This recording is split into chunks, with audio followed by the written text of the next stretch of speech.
Nous allons étudier le Daf Kaf dans Masechet Gittin. Nous reprenons de ligne à la fin du Daf du Tetamud Bet. Ha'u Gavra De'al Lebek Nishta. C'est l'histoire d'un homme qui est rentré à la synagogue. Shakal Sefer Torah, il a pris un Sefer Torah. Et Ivla Lebithu, et il l'a donné à sa femme. Ve'amarla, en lui disant Are Giter, Hagiter, voici ton get. Amar Rav Yosef, qu'on a rapporté l'histoire à Rav Yosef. Il a dit Les Maïni là. Qu'avons-nous à craindre de cette histoire? Il est évident qu'ici, le divorce n'est pas acté. Imishu memilin. Si tu veux craindre éventuellement qu'il est écrit sur le verso du Sefer Torah. Le Sefer Torah est écrit, les parachutes sont écrits au recto, et qu'au verso il aurait écrit avec memilin. Memilin, c'est cette fameuse eau de couleur dans laquelle on a trempé justement des végétaux, qui lorsque l'on écrit sur un parchemin qui a déjà été travaillé avec ce liquide-là pour éviter justement, pour donner une couleur, eh bien cette couleur qu'il y a de l'encre a tendance à partir et à ne pas se voir. Alors on dit peut-être qu'aujourd'hui on ne voit rien, mais peut-être qu'au moment où il lui a donné, il y avait marqué dessus Are at Megoreshet, En Memilin, Agam Memilin, dans tous les cas, nous dit Rav Yosef que ces eaux-là, cette encre-là qu'on utilise sur un Sefer Torah sur lequel les Memilin sont déjà passés une première fois, eh bien le get n'est pas caché.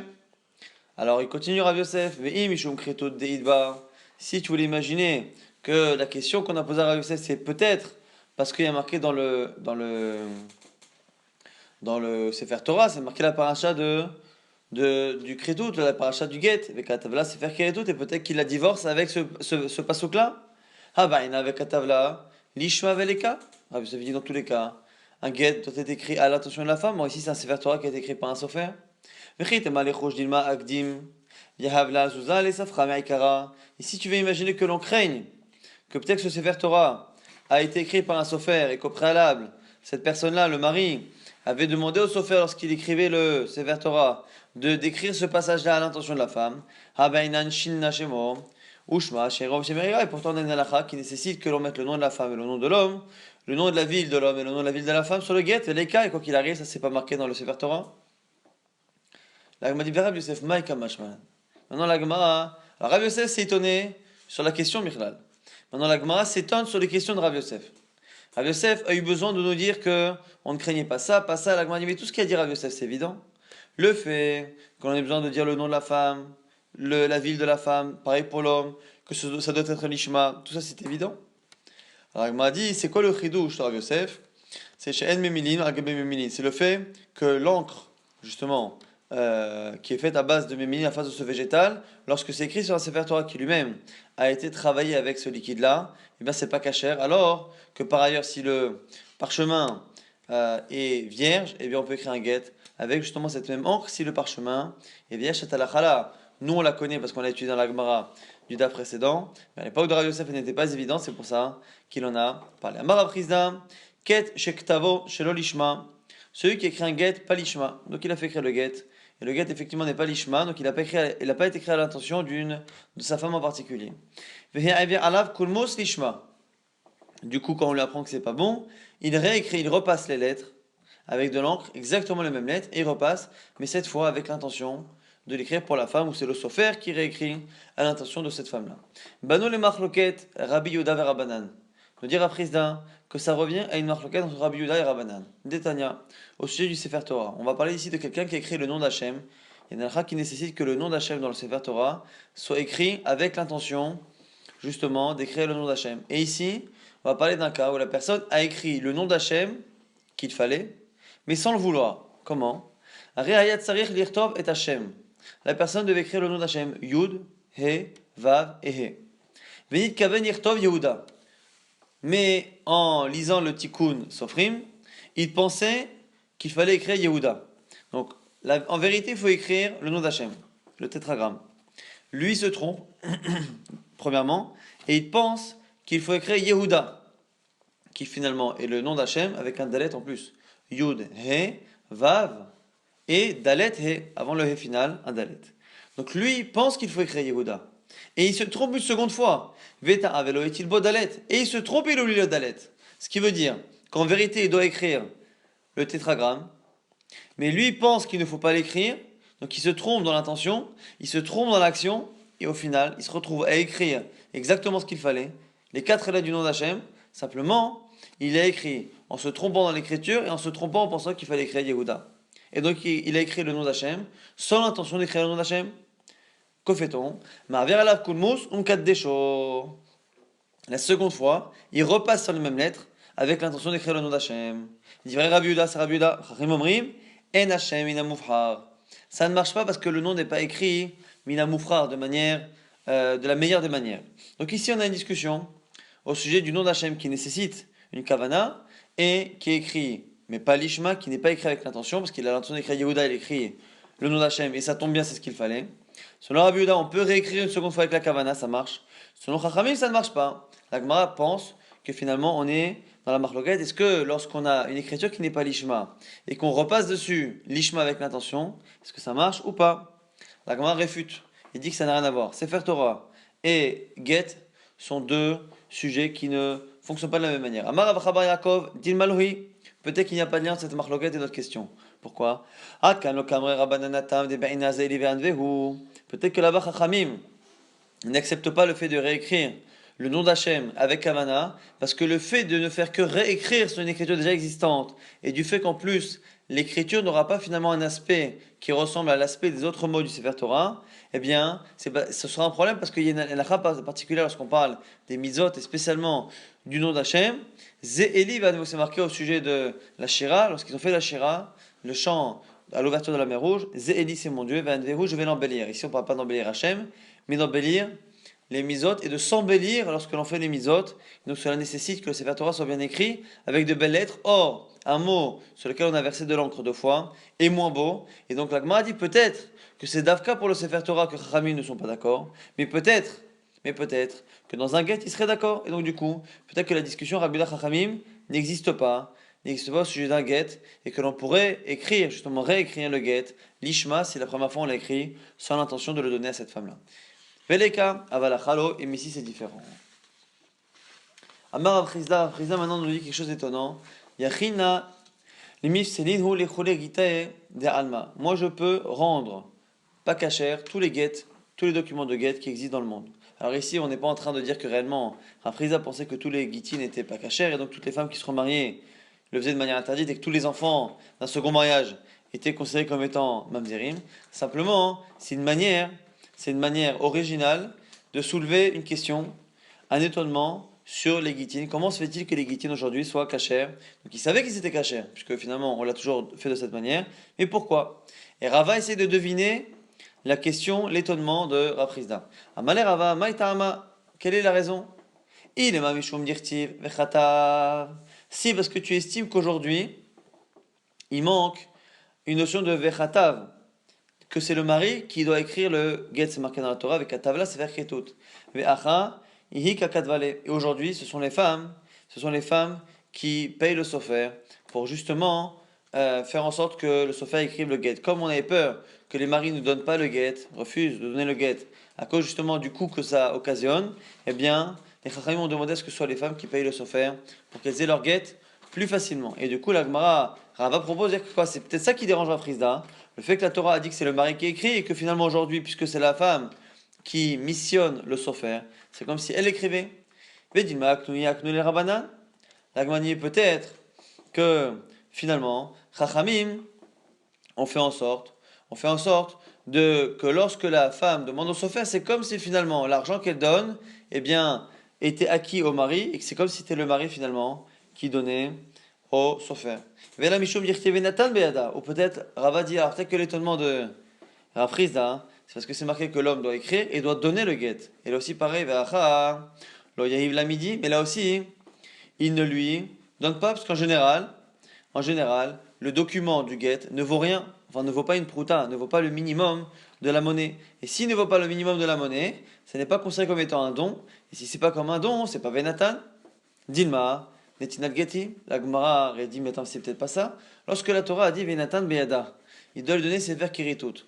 Peut-être que quand on dit Sefer Kiritut, c'est pas que le papier lui-même doit avoir une valeur pour que ce soit justement une Netina, mais peut-être que ce que l'on appelle la Netina, le don, c'est le don finalement du texte qu'il y a dans le document. Et donc, une fois qu'il lui donne un support dans lequel il y a le texte, c'est considéré qu'on lui donne finalement le get. Teda, la preuve, des shalchou mitam ktavo alisuri anaa kasher. La preuve justement que lorsque la Torah a parlé de Netina, elle ne parle pas du support, mais elle parle du texte qu'il y a justement dans ce support, c'est qu'on a une halakha qui nous dit qu'on a le droit de donner un get sur quelque chose qui est asur be'ana, quelque chose qui est interdit au profit. Lorsqu'on a des choses comme basar bechalav, comme qu'il y a kerem, les mélanges de végétaux interdits, ou tout ce qui est avodah zara, Atzéachera, et bien ce genre de choses sont interdits be'ana, on n'a pas le droit d'en profiter. Et quelque chose qui est interdit d'en profiter doit être brûlé. Quelque chose qui est brûlé, eh bien n'a ni valeur, ni quantité. C'est pour ça qu'on ne peut pas non plus allumer les bougies de Hanouka avec Isur Hana, parce que comme il faut une quantité de 30 minutes, si eh bien c'est Asur Be'ana, ça doit être brûlé. Avant même que ce soit brûlé, c'est comme si c'était brûlé, donc il n'y a pas de quantité et pas de valeur. Et donc, puisqu'on peut donner un get sur un document qui est Asur Be'ana, qui normalement doit être brûlé, c'est qu'on considère finalement que le support n'est pas important. Il est nécessaire, parce qu'on ne peut pas écrire encore une fois dans l'air, mais il est nécessaire, mais c'est pas lui qui finalement en lui-même a une importance. Et donc même s'il n'a pas de valeur, c'est pas lui que l'on donne, c'est les lettres, c'est le texte que l'on donne. Simplement, le support est physiquement nécessaire, mais pas halachiquement. Goufa, on revient justement là-dessus, Shalchou mitam, que les Chachamei Israël ont envoyé cette information, Ktavo al Isurei Hanaa kasher, que si on a écrit un get sur quelque chose qui est asur ba'ana, qu'on n'a pas le droit dont on n'a pas le droit de profiter, c'est kasher. Amar Ravashi, afana nami tanina, al he'ale shel zait. Ravashi dit que c'est halakha qu'on dit les Chachmei Eretz Israël. Ravashi dit qu'elle est déjà mentionnée dans la Mishnah. Pourquoi dans notre Mishnah on a vu qu'on pouvait écrire, sur le Tanakama, on pouvait écrire un get sur une feuille d'olivier. Alors après on discute, est-ce que c'est quelque chose qui se mange pas, mais en tout cas, la feuille d'olivier, on pourrait écrire dessus, si ce n'est le problème de Mechoubar, le problème de Satan Alachot. En tout cas, on voit que la feuille d'olivier, a priori, n'a pas une valeur d'une prouta. Et comme ça n'a pas la valeur d'une prouta, nous dit Ravashi, c'est bien la preuve qu'en dehors des problèmes de Mechoubar, attaché au sol ou pas attaché au sol, consommable, pas consommable, en tout cas, dans le cas de la feuille d'olive, le fait qu'elle n'ait pas une valeur d'une prouta n'a pas l'air de déranger. Si on voit que ça ne dérange pas, que ça ait moins qu'une valeur d'une prouta, c'est qu'on n'a pas besoin de valeur. Si on n'a pas besoin de valeur, même il sourit un quelque chose qui est interdit au profit, qui doit être brûlé. La Gemara repousse et dit que c'est pas pareil. Dilma, Mechila, Dilma, Sha'ane Ale Shel Zaïd, peut-être que c'est différent.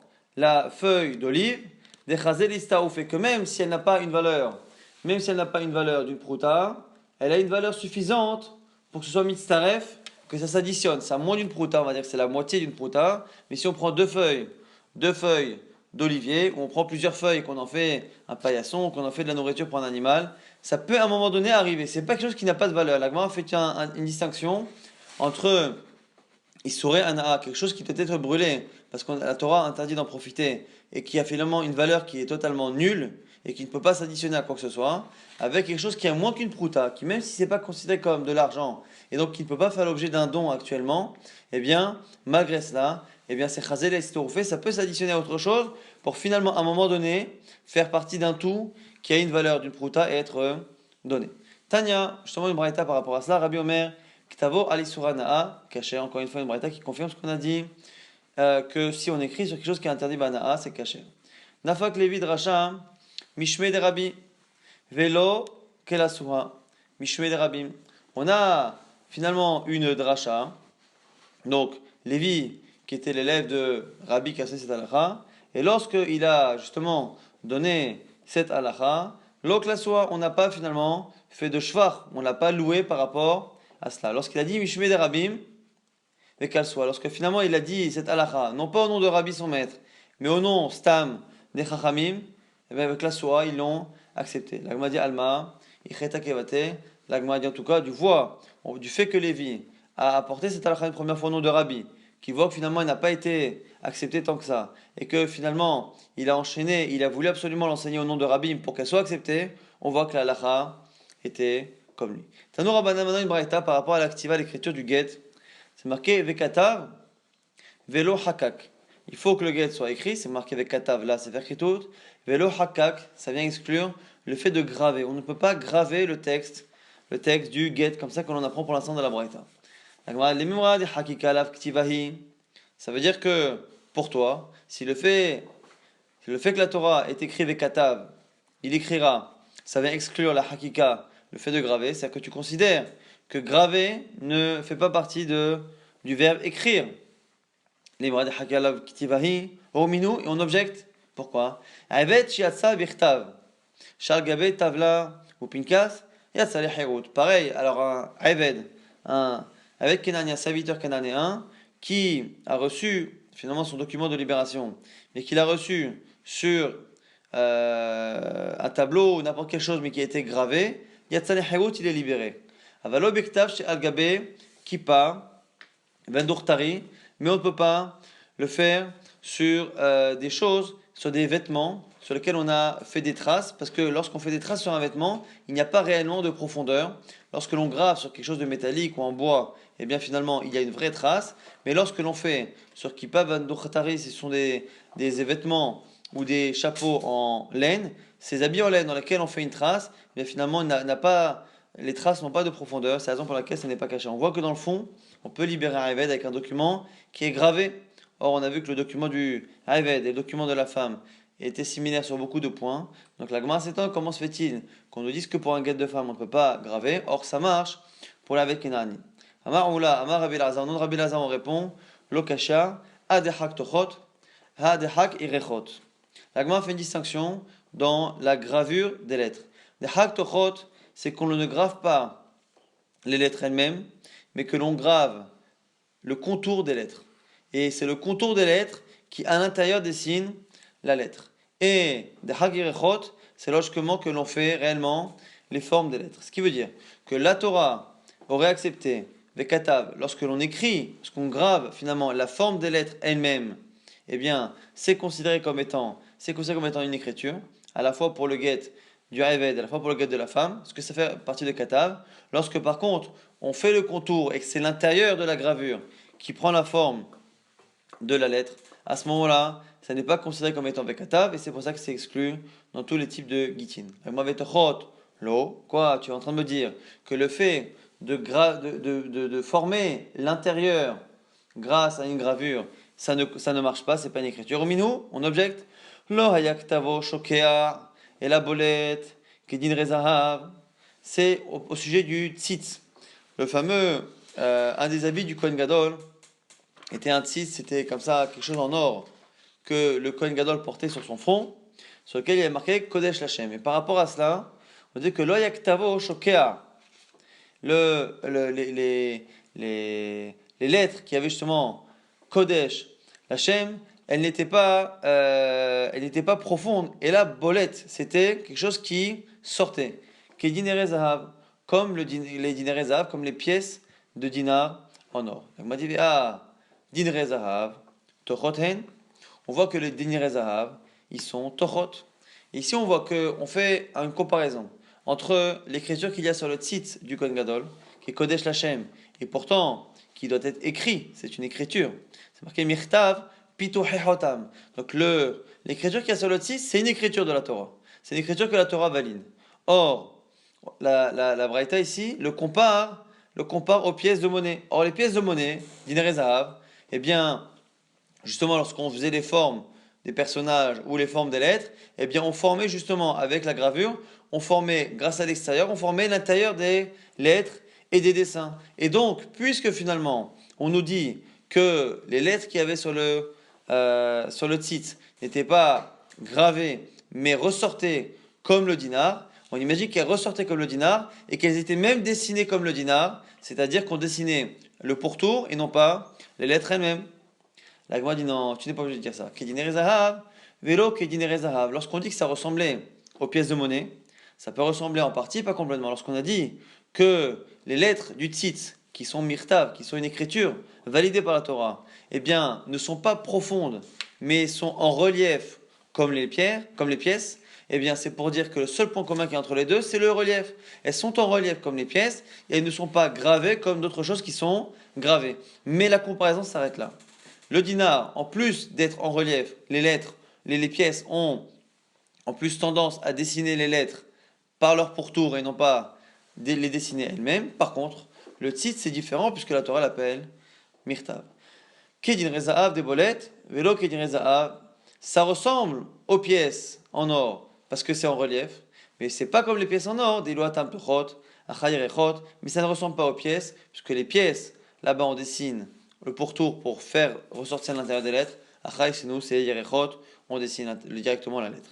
Amalé Ravina le Ravashi, Rushma Mihras Charitz, O Kanoufe Mechanef. Maintenant on pose une question au sujet justement des pièces. Lorsque l'on frappe une pièce et que finalement on a le métal et que la pièce, le moule justement pour la machine à faire les pièces passe au-dessus, est-ce que finalement la forme qu'il y a au-dessus ne fait qu'appuyer ce qu'il y a sur le côté du pourtour? Imaginons qu'on va faire le visage d'un roi. Eh bien, est-ce que finalement la machine ne fait qu'aplatir le pourtour de la forme et laisser finalement la forme qui est au milieu prendre un relief d'elle-même puisqu'elle n'a pas été aplatie? Ou est-ce qu'en plus d'aplatir les côtés, eh bien, en aplatissant les côtés, finalement, c'est une manière de elle-même créer le relief au milieu en poussant le métal au milieu de telle sorte à ce qu'il se fasse. La question, en gros, c'est est-ce que le relief qui est au milieu d'une pièce, est-ce que il est fait de manière indirecte, c'est-à-dire que c'est en faisant aplatir le reste de la pièce que l'on crée un relief qui finalement se crée tout seul, il reste tel qu'il était, ou est-ce que réellement le relief est créé directement par l'action justement de la machine? Amarle, réponse de la Gemara, Miharat Haris. Finalement, c'est Miharat Haris, c'est justement, c'est appuyant sur le côté que on fait la forme, et c'est pas justement nous qui la faisons. Étivé, on objecte, loyak tavo shokea, et la bolette qui dit zahav. On a dit justement au sujet au sujet justement du tzitz zahav, on a dit que le tzitz, il n'était pas écrit shokea, il n'était pas écrit de manière profonde, et là, bolette, il était bolette, qui dit zahav, et qu'il était donc en relief comme les pièces. Mais ici, tu penses que les pièces, eh bien, c'est pas nous qui faisons la forme du milieu, mais elle se fait toute seule parce on aplatit le reste. Ah ben, eh bien, on peut encore se demander comment se fait-il que les pièces, les lettres qui sont marquées sur le tzitz sont appelées mirtav. Comment on peut les appeler mirtav écriture alors que tu es en train de me dire que les pièces qui ressemblent finalement au tzitz, les pièces, eh bien, ce qui est au milieu n'est pas finalement nous qui l'écrivons, mais une forme qui se crée toute seule à partir du moment où on aplatit le reste. Là, Gmar répond la même chose que tout à l'heure. Qui dinere zahav, velo qui dinere zahav. Arrête de croire que la comparaison entre le tzitz zahav du Kohen Gadol et les pièces de monnaie que l'on frappe, arrête de croire que la ressemblance est totale. La ressemblance est par rapport au relief. Le tzitz n'est pas gravé, mais en relief comme les pièces. Mais que en relief comme les pièces. Qui dinere zahav des bolettes, velo qui dinere zahav, des loatam migavai, veacham mevarai. C'est la même chose encore une fois. C'est comme les pièces, parce que c'est en relief, mais c'est pas comme les pièces, que autant dans les pièces et la forme qui est au milieu, c'est pas nous qui la faisons réellement, alors que dans le cas du tzitzazav, on faisait en sorte que ce soit nous qui formions les lettres du milieu, non seulement en aplatissant le reste, mais en faisant en sorte que la pression crée justement la forme des lettres. Et donc du coup, c'est comme ça qu'on a expliqué que finalement le tzitzazav, sur lequel il y avait écrit Kodesh, Lachem, était écrit en relief, mais de telle sorte à ce que ce soit cachère au niveau de l'écriture, c'est-à-dire que les lettres étaient écrites elles-mêmes et non pas le pourtour, et également là où en général la pression que l'on applique sur le métal pour faire une pièce ne crée pas réellement la forme du milieu, si ce n'est qu'elle aplatit le reste, qui laisse finalement la partie du milieu étant en relief mais qui n'est pas formée directement. Dans le cas du tzitz zahav, c'était justement une forme et des lettres qui étaient créées directement. Bien raminé, Rava Rav Nachman, question de Rava Rav Nachman. Katav la get atas shel zahav. Celui qui écrit un get sur une feuille d'or ou ici quelque chose, un support en or. Ve'amala il lui dit, ikabli giter. Voici ton get. Ve'ikabli ktuvater. Et accepte et reçoit ta ketuba, mahu. Comme la ketuba est une somme d'argent qui peut être importante, ici il lui dit, au lieu de lui donner un get qui n'a pas de valeur et lui donner de l'autre côté de l'argent, il lui donne directement un get qui a une valeur, le support du get a une valeur, et il lui dit, tu prends ton get et ta ktuba par la même occasion. Amarle, Rav Nachman répond à Rava, nitkabla gita, venikabla ktuvata. Ça fonctionne, elle a à la fois reçu son get et à la fois sa ketuba. Ici on objecte, itive, ilkabli giter, vha liktuvater, nitkabla gita, vha liktuvata. Lorsque maintenant on a un cas similaire, quelqu'un qui écrit un get sur une feuille, sur un support en or. Et il lui dit, voici le get. Et toute la partie où il n'y a pas d'écriture, parce qu'en général dans une feuille ou dans un support, il y a une partie écrite et une partie en bas qui reste vierge. Il lui dit, tu sais sur le get que je te donne, reçois ton get. Et sur toute la partie du bas qui n'est pas get, tu prends ta ktuba dessus. Et là, qu'est-ce qu'on a l'air de comprendre de là? On peut dire ça que sur la partie qui n'est pas écrite, mais que la partie qui est écrite ne peut pas servir de ktuba. Tamadik ash'a, alik ash'alo, ça l'a parce qu'il y a un reste, une partie qui n'est pas écrite, mais qu'on dirait que si tout est rempli, on ne peut pas se servir du support pour donner la ktuba. Là, il va dire non, c'est pas pour ça. On va dire afalgav de l'ikash'a, mais non, là-bas, c'est pas parce qu'il y avait un reste. Yakamashmala de afalgav de ikash'a, i amala in, ilo lo maitama avira dem gitahu. Donc on m'a dit c'est pas pour ça. Là-bas la braïta qui nous parle du cas où le get est à moitié rempli et à moitié vide, c'est pas pour nous dire que c'est dafka sur la partie vide que l'on peut donner la ktuba. On peut donner la ktuba même sur la partie où on a écrit le get. Pourquoi là-bas on parlait du sh'a? C'est pour nous dire que lorsque dans un get, il y a les deux. Il y a le get, la partie remplie, et la partie qui est vide. Et que le tout est en or. Et qu'il lui dit, tu sais, prends ton get, et en même temps, par la même occasion, tu prends ta ktuba, eh bien, ce qu'on est venu nous apprendre dans cette braïta, c'est que s'il y a une partie écrite et une partie non écrite, la partie qu'il donne en tant que ktuba n'est que l'or qui est le support de la partie écrite. La partie qui n'est pas écrite, si elle veut la réclamer, s'il veut la donner comme ktuba, il faut qu'il le précise. Il faut qu'il dise, tu sais, non seulement la partie écrite, mais même le sh'a, même le reste, je te le donne en tant que ktuba. Sinon, on part du principe que finalement le get n'est que la partie d'en haut, la partie vierge en bas, ça vira de Megiltahu, c'est finalement comme quelque chose d'autre. La vira c'est comme de l'air, finalement de Megilta, et du coup ça n'a pas le même statut que le reste. Tanor Abanan Braïta, Rez et Giter, Vaniar chez celui qui donne un get à une femme, et qui lui dit maintenant je te donne le get, mais le document reste à moi. Eh bien, Enam et Goresh, ça ne fonctionne pas, parce que bien il y a marqué Venatan, il faut qu'il lui donne, il faut qu'à un moment donné ça lui appartienne. Alminach tahzerili et Taneya, a raison Megoreshet. Si par contre il lui donne complètement, mais à la condition qu'elle le lui rende, ça fonctionne, puisque maintenant Alminach tahzer ça fonctionne, donner à quelqu'un en fonction qu'il nous le rende, eh bien le don est bon et acté, mais il a conditionné à ce que la femme lui rende, ça c'est possible, et donc c'est kasher. Baïra papa, ben shita le shita, ou ben teiva le teiva mai. Dans le cas, il lui dit que le get continue à appartenir, mais pas tout le get. Il lui dit, tu sais, je te donne le get. Mais toutes les parties sur lesquelles il n'y a pas d'écriture sont à moi. Maï. Est-ce que ça marche? Agma dit, écoute, on ne sait pas. On ne sait pas si cela fonctionne lorsqu'il a voulu garder depuis le départ la propriété sur les parties intermédiaires. L'agma s'étonne, veti pokle, ne se fait echad, ama hamana, l'agma dit, attends. S'il y a tous les mots qui sont à la femme, mais tous les endroits du get où il n'y a pas de mots sont à lui. C'est-à-dire que finalement, on est obligé de séparer le get. C'est comme si finalement on découpait chaque mot et qu'on donnait à la femme non pas un get, mais 30 ou 40 get en fonction des mots qu'il a marqués. Et pourtant, il faut que ce soit un seul livre. C'est marqué avec Katavla Sefer, un seul livre. Mais le Shnaim Shlav Sfarim, on ne peut pas écrire un get en plusieurs fois. Or, si toutes les parties intermédiaires appartiennent entre les lignes, appartiennent au mari, et bien du coup, on est obligé de découper le Sefer en plusieurs. Là, maintenant, lo tzricha de me'ore. C'est un cas où les lettres sont presque collées, les lignes aussi sont collées, c'est-à-dire que les lettres de la ligne, par exemple le lamed, de la ligne inférieure a tendance à monter jusqu'à une lettre comme le het qui laisse passer un peu d'espace, et donc du coup finalement il n'y a pas réellement d'espace entre les lignes, et donc dans ce cas-là, la question se pose, est-ce que finalement, si il lui donne le get en disant qu'il garde depuis le départ la propriété sur les parties non écrites, est-ce que ça fonctionne ou pas? L'agma ne tranche pas. Pae Rami Bachama, question de Rami Bachama, Ayu Murzakim Be'eved Sheu Shelo. Quelqu'un qui a un Eved, un serviteur, qui a priori, selon tout le monde, est à lui. Le Get Katour Aliado. Et sur la main du Eved, il y a marqué Ari Azmegoreshet, tu es divorcé. Et on retrouve un jour ce serviteur chez elle. Donc on a un serviteur qui pour nous appartenait au mari et non pas à la femme. Et un jour on le retrouve chez la femme, ce serviteur, avec marqué sur sa main qu'elle est divorcée.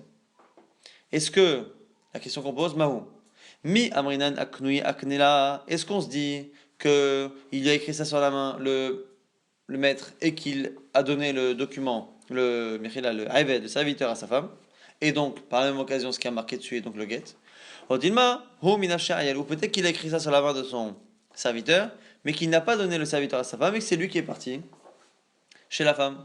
Amarava, Rava dit, Vetipokle, Dirtav, Shechol Isaefou. Là, il m'a dit, attends, mais avant cela, avant de poser le problème de est-ce que le serviteur appartient à la femme ou pas, et donc, est-ce que le get a été donné ou pas, déjà, il y a un problème. C'est que c'est un ketav, Shechol Isaef, c'est qu'a priori, c'est une écriture qui peut être effacée sur la main. Ou le Rava caché matnitin, alias chez la Eved. Alors il m'a dit, mais attends, toi tu n'acceptes pas Rava qu'on écrive sur la main d'un serviteur, et pourtant c'est marqué dans la Mishnah. Si ce n'est selon l'avis de Rabbi Yossi Galili qui pense qu'on ne peut pas écrire sur un être vivant, à part cela, à part le problème de l'être vivant, Tanakama a l'air de penser qu'on peut écrire sur un serviteur et donner le serviteur. Mishnah matnile Ravalo Kashia, Beide Messira, ve Rabbi Lazari.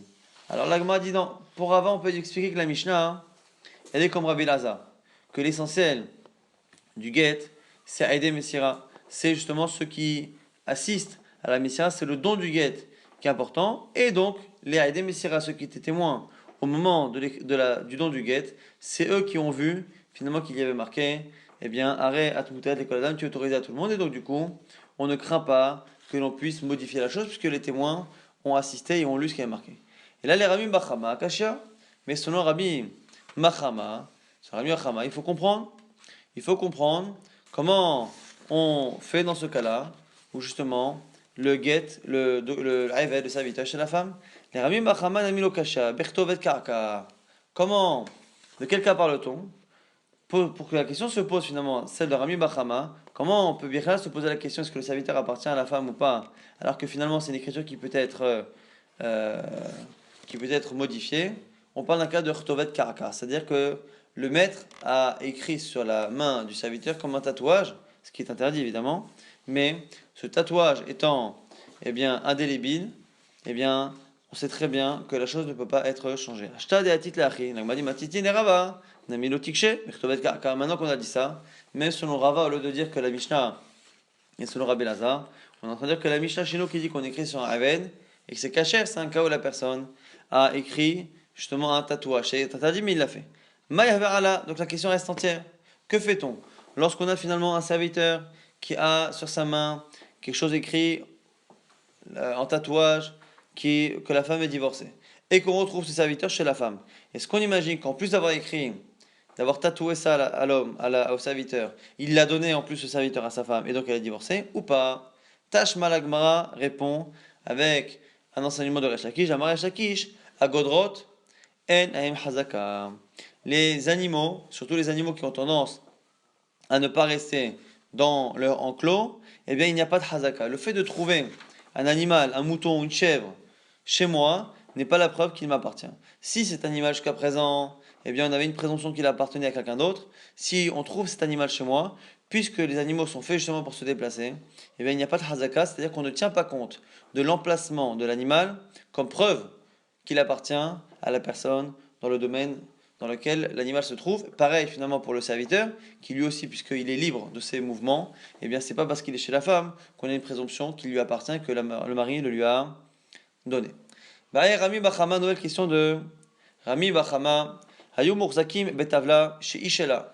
On a un tableau, une planche en bois qui a priori appartient à la femme. Le get Katouv Aléa, et il y a dessus marqué un get. Et on retrouve finalement ce get dans les mains du mari. Mahu mi amrinan aknouye aknitale. Donc on a finalement un mari qui a une planche de bois sur laquelle il est marqué tu es divorcé. Et cette planche-là, pour nous, elle a toujours appartenu à la femme. Et on le voit donner ça à la femme.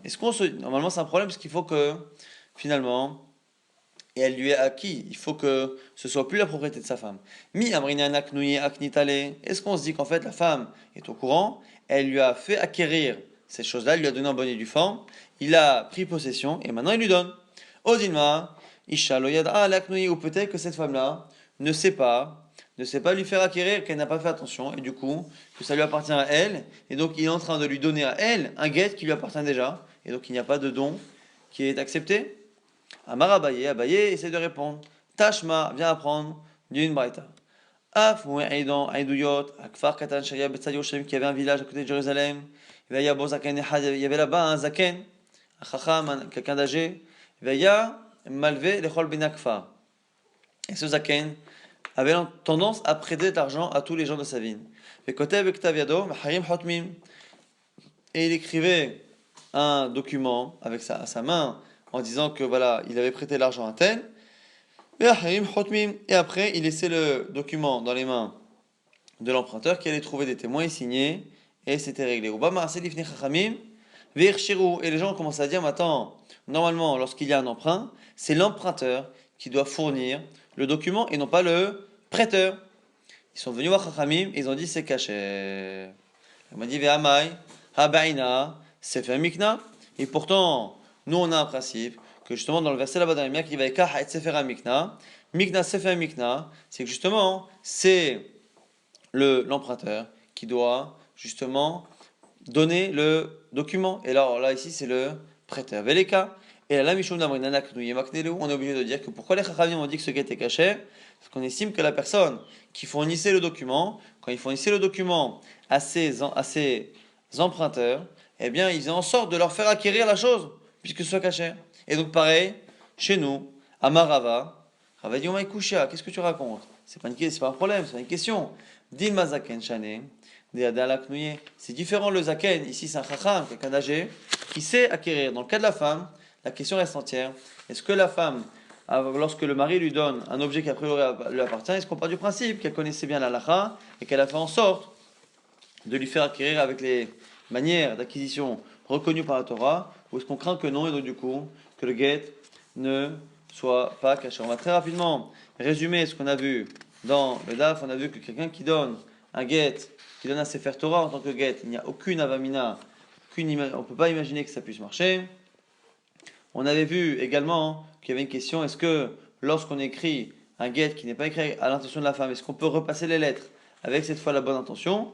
On avait vu que dans le nom d'Hachem, dans un Sefer Torah, c'était une discussion, et l'Agma avait l'air d'envisager que soit on a la même discussion chez nous, soit éventuellement tout le monde serait d'accord chez nous que ça fonctionnerait, puisque peut-être qu'il n'y a que dans le nom d'Hachem qu'on n'a pas le droit de repasser une seconde fois, même avec la bonne Kavana.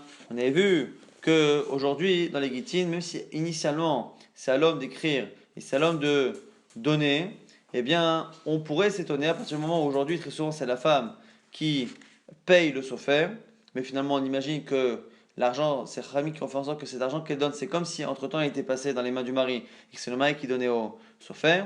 Et après, même si on donne, eh bien le fait de donner ne veut pas dire qu'on donne le support, donc c'est pas grave si le support n'a pas de valeur, voire même si c'est un support qui doit être brûlé parce que c'est Assour Bana, il est interdit de tout profit parce qu'il fait partie des choses que la Torah a interdit au profit. Eh bien, lorsque la Torah parle de donner, elle ne parle pas de donner le support, mais elle parle de donner le texte qu'il y a dedans, même si encore une fois le support est physiquement nécessaire pour qu'il y ait une écriture. Mais en tout cas, le fait que le support lui-même ne respecte pas les halachot de netina de don parce qu'il n'a pas de valeur ou parce qu'il doit être brûlé, ne pose pas ici de problème. On avait vu que par rapport à la hakika, le fait de graver, il y avait plusieurs halachot particulières. Lorsque l'on grave directement la forme d'une lettre, on considère que graver est considéré comme étant écrire, et donc du coup on peut écrire n'importe quelle guette en gravant. Par contre, faire la forme extérieure de la lettre et former l'intérieur du coup, en faisant le pourtour avec une gravure, c'est considéré comme étant des chak tochot, et des chak tochot ça ne marche pas, ce n'est pas considéré comme étant une écriture. Et donc finalement c'est ce qu'on faisait dans les pièces de monnaie. Dans les pièces de monnaie il n'y a pas d'alakha d'écriture, mais par contre on est obligé de dire que finalement que le tzitz hazahav qui avait sur le front du Kohen Gadol, où il y a marqué Kodesh Hashem, comme la Torah l'appelait mirtav, c'est une écriture, on est obligé de dire que c'était fait aussi de cette manière justement en dessinant les lettres et non pas le pourtour. On a vu qu'il y a également autre chose qui n'est pas considéré comme étant une écriture, c'est si on fait un relief, mais que finalement on presse le métal de telle sorte à ce que le relief se fasse tout seul, c'est-à-dire qu'on presse le pourtour qui laisse finalement le milieu de la pièce étant surélevé. Ça n'est pas une écriture puisqu'on n'a pas directement formé l'écriture, et donc pareil du coup, le tzitz, donc ce Kéli là qui avait sur la tête du Kohen Gadol, eh bien puisqu'il était en relief, on est obligé de dire que finalement la presse avec laquelle on pressait la pièce, enfin le tzitz ici, et bien faisant en sorte à la fois de laisser au milieu quelque chose, mais de pousser le métal de telle sorte à ce que les formes des lettres qu'il y a au milieu se faisaient par la force de la machine et non pas de manière indirecte parce qu'on aplatit le reste de la pièce. On a vu qu'on pouvait donner à une femme un guet de valeur où le support avait une valeur de telle sorte à ce que ça serve à la fois de guet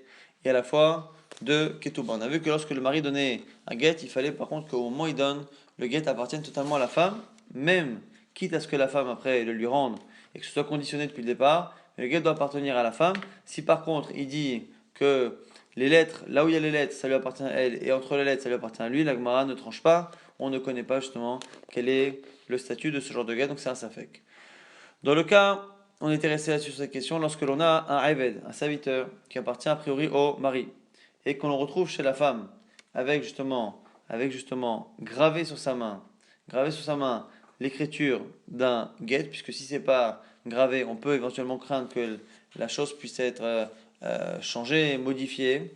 Et donc si ça a été tatoué sur sa main, le texte du guet, et on se demande est-ce que finalement le mari lui a fait prendre possession ou pas, et on nous apprend finalement que tout être vivant, que ce soit un animal ou l'avdil, un serviteur, n'a pas de chazaka, c'est-à-dire que l'endroit où il se trouve ne nous donne pas d'informations sur son propriétaire, puisque ce sont des êtres vivants qui se déplacent, et donc le fait qu'il soit chez la femme n'est pas la preuve que le mari a donné, donc on ne sait pas si le mari a donné le guet à cette femme, et on était resté sur une autre question, est-ce que lorsque une femme a un objet qui lui appartient, qui a priori pour nous appartient à cette femme, et qu'à un moment donné on le retrouve dans les mains de l'homme, qui le donne à cette femme en disant voici ton guet, on se demande est-ce que la femme au préalable a pensé à lui faire acquérir ou pas, et c'est la question sur laquelle la Gemara s'est arrêtée.